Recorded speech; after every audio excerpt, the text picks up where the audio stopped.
I wasn't gonna do this video because my hair looks like shit, but I feel like we gotta have this conversation, y'all.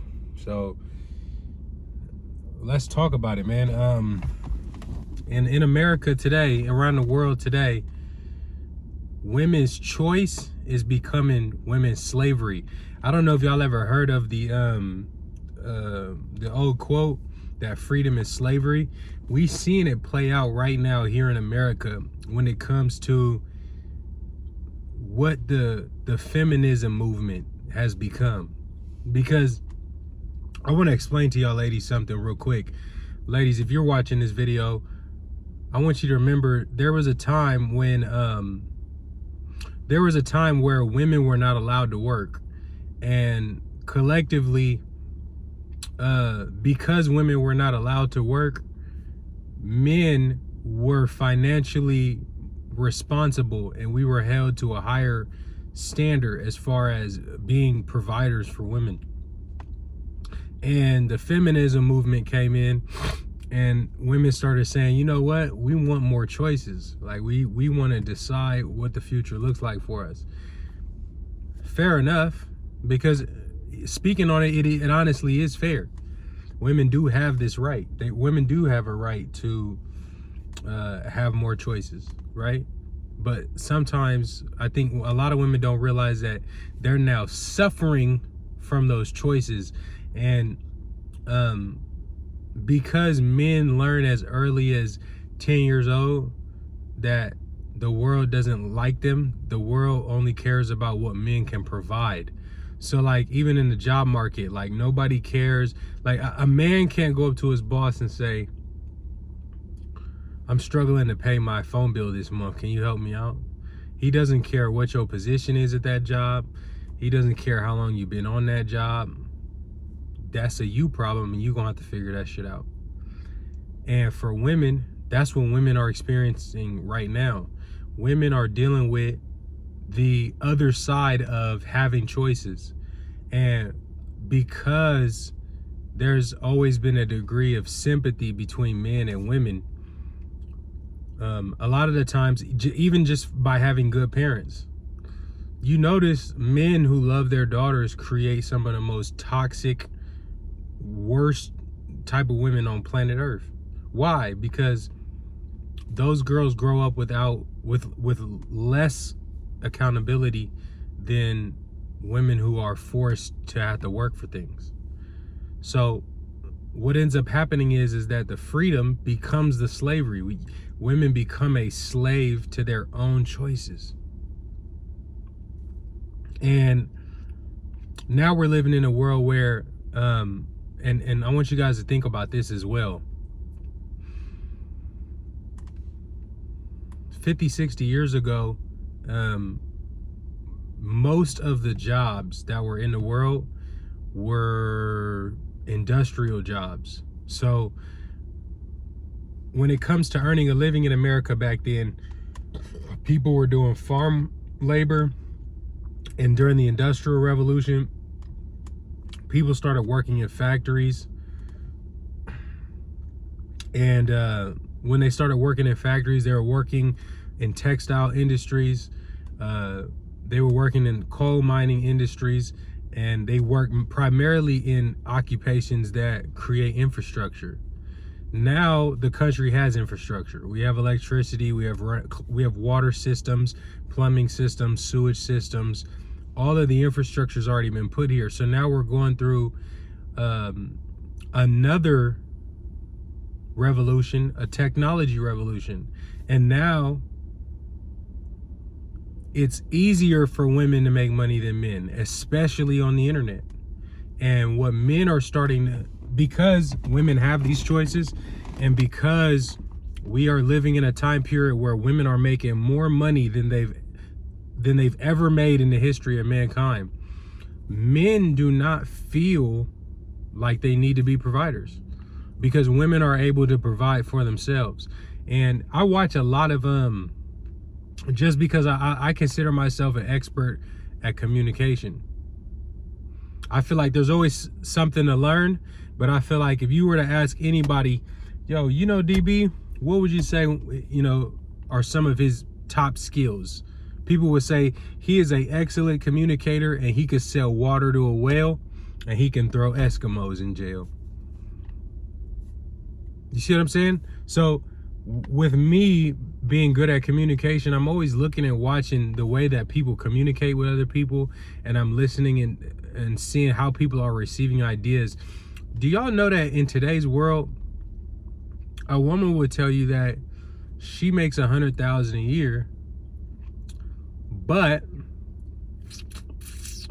she feels like every dollar that she makes should just be for her, and a man should still fulfill a traditional role that society has made irrelevant.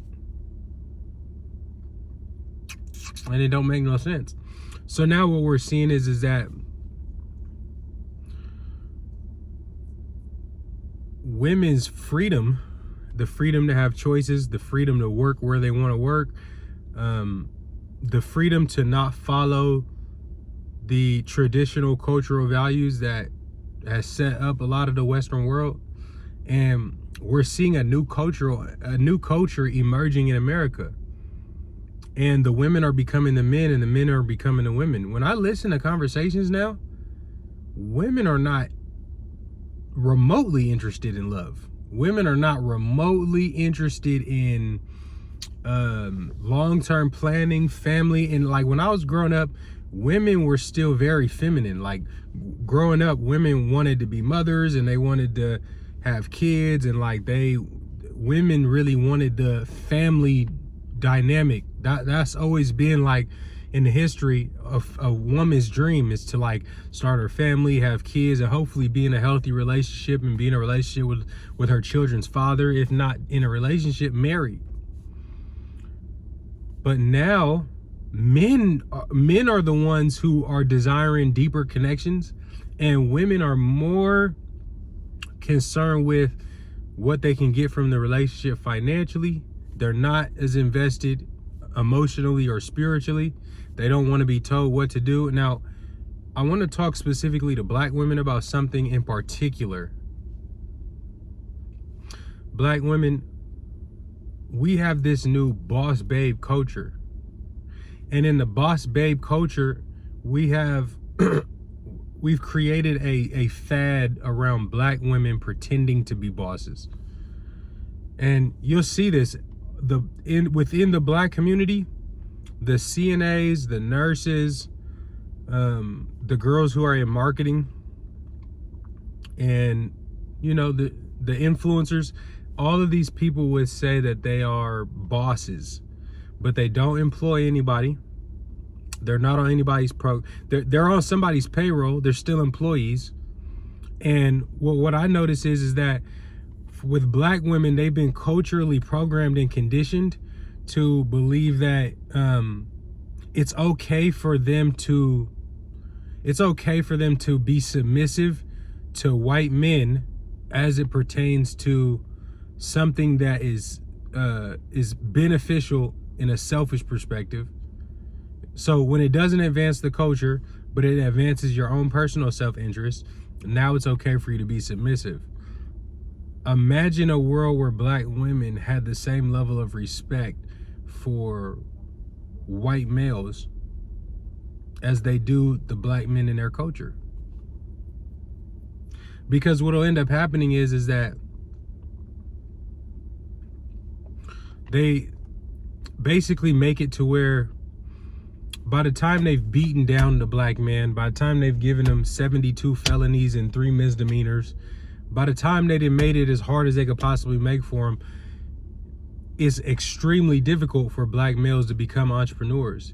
And you want to know who could help black men be more successful entrepreneurs? If our black female counterparts were able to be on one accord with us and be able to focus on growing something into success.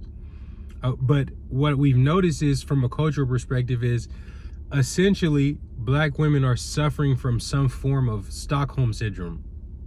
Like, black women no longer acknowledge that these same CEOs, these same people who created the Amazons, that created the Nikes, that created the Kaisers. You know, you got, because black women tend to go for one of 10 of the biggest national employers in America, right? They'll put they'll put 5 to 10 years into making somebody else's company outside the culture successful, so that they could be a beneficiary in their own oppression to a greater circumstance, instead of wanting to be in a program with their black men, creating something that we're going to be able to control for forever and ever and pass down through different generations in our culture. So choice in some degree, like having too many choices, is not really it's not really improving us as a culture. And the shitty part about it is that it's more fair. Like for example, you can't rationalize saying that you think women should have less choices. But unfortunately, the outcome of those choices are worse than the outcomes before the level of choices that were available were there. We don't see this making our culture more financially stable. If you look at the recent statistics, new statistics are citing data that says that by 2050, the average black family is going to be passing down $0 in wealth. And we know that America in and of itself as a business is built on black female consumerism. Black female consumerism contributes $3 trillion of spending to the economy. And when black females and black males don't have the same vision to protect the culture, we're not thinking in terms of long-term planning as it relates to our group, this is the America that we get. This is what that produces. And I'm be curious, like, is everybody happy with these results? Like, is everybody happy with what feminism and all wokeism and all this other bullshit has gotten us in 2024? Divorce is higher than ever. Families are blended across America, and this is for all races, but we have, in the black community, we have very high numbers. So I be sitting thinking about this kind of stuff all the time, like, damn, like, do people really think about as a group? Because we can't talk about anything and just talk about it in terms of like individual circumstances, because there are some prolific black women out there that are going to be successful entrepreneurs. They're going to be at the top of their class in whatever they do. But we're living in a generation where we love talking about things, circumstances that are less likely to happen. Like, even in terms of like what our expectations are as a society, they're much different than they were 15, 20 years ago. Like, a woman in 1994, if a woman were to get a guy that was making $90,000 a year, she would think that she is doing better than most people. In today's world, women believe that men who make 90 grand a year, which is the top 20% of men, they feel like even those men are no good. None of this shit makes any sense, church. So I just be thinking about sometimes when I go on these rants, and I just be like thinking like, maybe all this woke shit is not good for us. Maybe all of this freedom to choose is not always the best decision for us. Because another thing that women don't understand about sex and family and the relationships between men and women a lot of the times is that because what women are calling sexual liberation or whatever the fuck they're calling it now, sexual liberation, freedom, all that shit has actually lowered the value of sex. And I think if women knew that this was hurting women, they probably wouldn't be as inclined to do it or inclined to have those beliefs. Because I want you to think about like this: in a world where women do not, first and foremost in 2024, women don't really value sex anymore. You know, like when I was growing up in 1994, I feel like people were still what would you call it? Sexually inactive, virgins until they were 17, 18 years old, 19 years old. Now kids are having sex at 12 and 13 years old. They're exposed to pornography a lot earlier than they have been in history. And because there's such a bigger push for sexual liberation, OnlyFans is more popular. All of the different I don't know what to call it, fucking streaming services. There's so many different ways for men to consume sex other than being in relationships are not required to have sex with women. And then on top of that, the cost of sex is cheaper than the cost of relationships. So a lot of times when women are talking all this stuff about like a man that wants me needs to make $500,000 a year. Okay. And you could sell that dream if you were a virgin. But in a world where you've slept with 30 men already by 30 years old before you determine that you want a man to make $500,000 to fuck you, it doesn't make any sense. There's no one thing that women don't understand about what most men feel. And I'm not trying to pretend like I'm the good guy, because I'm not. I'm not by any stretch of the imagination the good guy. Feel me? Because I'll kick you out and tell you to go ahead and get to stepping. Feel me? If you're not on the program that I'm on, if you're not trying to succeed, if you're not growing and learning, if you're not contributing and developing, I don't want you, but some sucker will. And that's the problem. It has created a system where there's no accountability on both sides, right?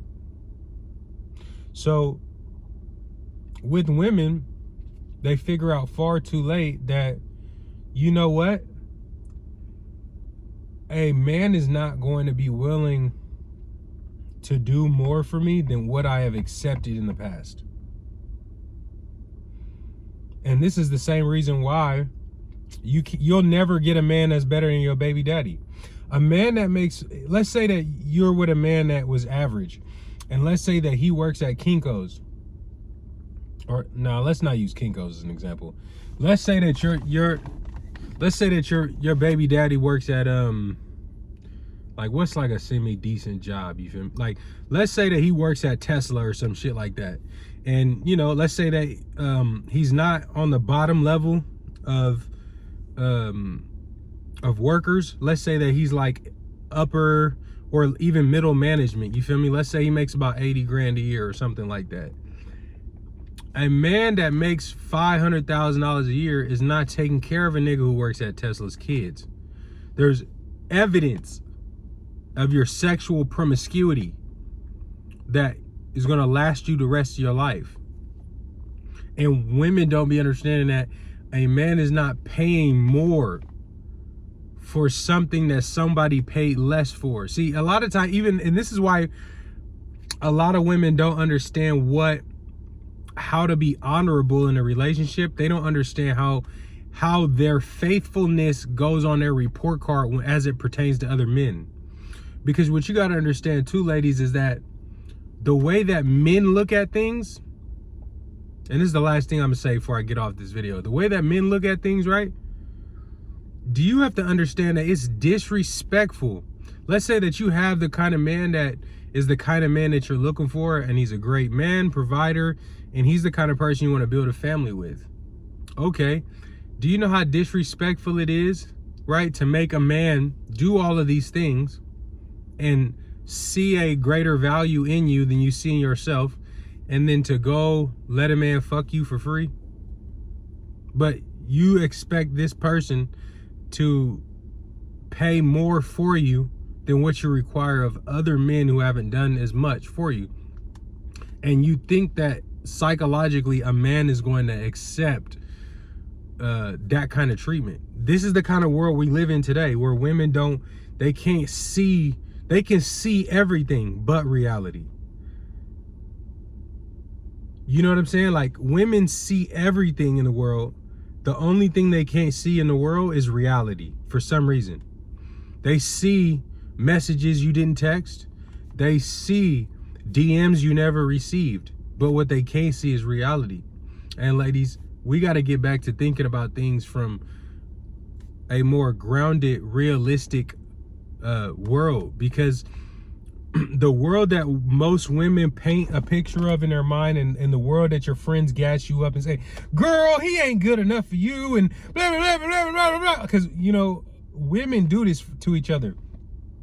Women love to get excited and just like express verbal vomit, as I will call it. Like, it's always things that are not supported by facts, not supported by like reality in any way. But like, your girlfriends are gonna just like hype you up and tell you like, man, you can get a better man. It's like, honey, honestly, you're 200 pounds and you're lucky to have the man that you got. You know what I'm saying? Like, and a lot of women have women around them, and because women are more emotional creatures, they do what I call they emote.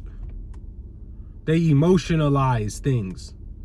So they have a lot of emotional reasons for why things should be a certain way, but they're not backed up by what we see in reality.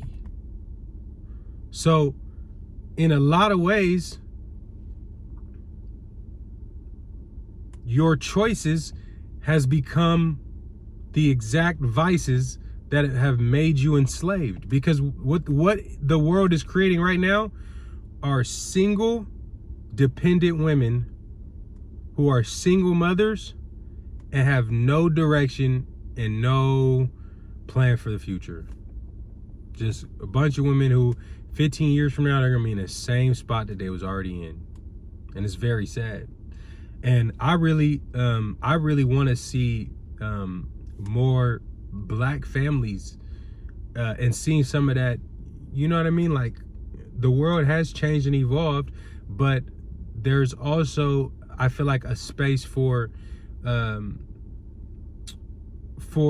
black family to, in many senses of the word, be restored to where we start to see a value in just being together again, where everything is not just about what can I get out of you, what can you get out of me. Well, America wanted to make black culture feel transactional, because now we can all be a slave to the system, because the system is what's responsible for transactions. And if we are run by transactions, now the system is running us, because we've become transactional. So I don't know, I'm just on a rant real quick, and I was like, you know what, I haven't shot a YouTube video in the last couple of days. Let me shoot a YouTube video and holler at y'all and see, you know, what y'all thinking about. But I've been going on for far too long, 25-minute video. Hey, please tell me, what are your comments? What are your thoughts in the comment section? I'm gonna do another video, and hopefully I'll be able to respond to some of the feedback y'all give me in the comment section. But I want to know, what are your thoughts on what I'm talking about right now? All right, let me know in the comment section. I'm gonna see y'all on the next video. All right. Peace. Oh, I forgot to do this. Make sure you hit the like button for me, and please hit the subscribe button if you're not already subscribed to the channel. All right, I'm gonna see y'all on the next one. Peace.